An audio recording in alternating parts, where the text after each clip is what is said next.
All right. Republicans are raising the red flags about two of President Biden's DOJ nominees. Vanita Gupta was confirmed as the Associate Attorney General last week. That's the third highest ranking position at the DOJ. Also, Kristen Clark is awaiting her confirmation to lead the DOJ's Civil Rights Division. But some Republicans fear they will only take the Justice Department further down a partisan path. And joining us to talk a little bit more about this is Trump campaign foreign policy advisor and Newsmax contributor George Papadopoulos. George, great to see you. Thanks for having me, John. All right, so we just talked about the Giuliani investigation here, which ostensibly looks like a political prosecution, retribution, whatever you want to call it. And Republicans, when it comes to the DOJ and these two women, have pointed out past tweets and op-eds from both Gupta and Clark, which highlight their far-left anti-GOP views on race and policing and more. Do they, we already have one of these women confirmed, but do you anticipate that they will take the DOJ in this more of a politicized direction? Well, look, nonviolent and healthy activism has a place in America, and there are increasingly difficult issues and questions surrounding civil rights, policing, and criminal justice reform that America has to address. But the last thing that this country actually needed at this point were two race-obsessed activists appointed or about to be appointed to very senior level and key DOJ positions. And the question is, can we actually trust these two to enforce civil rights in this country in a nonpartisan manner in an increasingly polarized America? And I think the answer is no.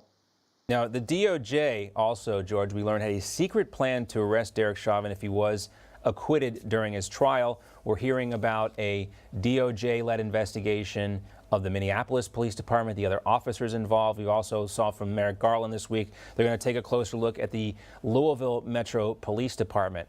We've seen this before under the Obama administration. They come after police departments across the country.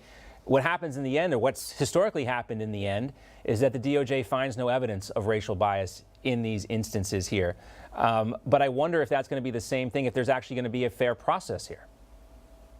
And look, Chauvin, while of course he was presumed innocent in theory, practically, he was guilty from the onset because of the media circus and very politicized environment surrounding his case, and obviously the vivid video that the graphic video, I should say, that portrayed him, kneeling on George Floyd's neck for over 9 minutes.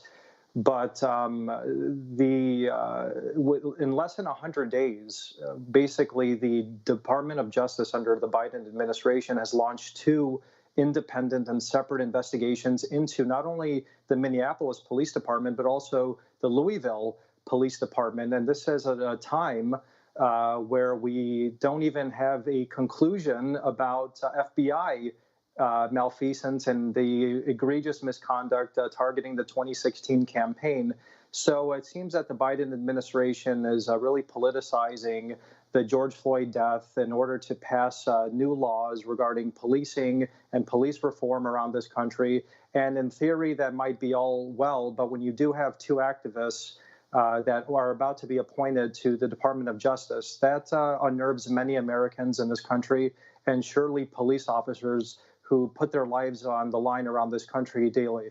Yeah, and we've seen that, George, when they do the defunding of the police departments in a city like Minneapolis, things get worse for the people who live there. When they institute this critical race theory stuff in school districts, the community actually comes apart. It becomes more divided. Everything they say they're doing has the opposite effect. They say they're unifying the country, and they are actually dividing us. George, great to see you. Thank you, John. Hey, I'm Rob Finnerty. Thanks for watching. If you enjoyed this video, please join the conversation in the comments below. Don't forget to subscribe, too. Hit the bell icon to be alerted to breaking news. And remember, there's a whole lot more on Newsmax TV, America's fastest growing cable news network. Newsmax TV, we're real news for real people.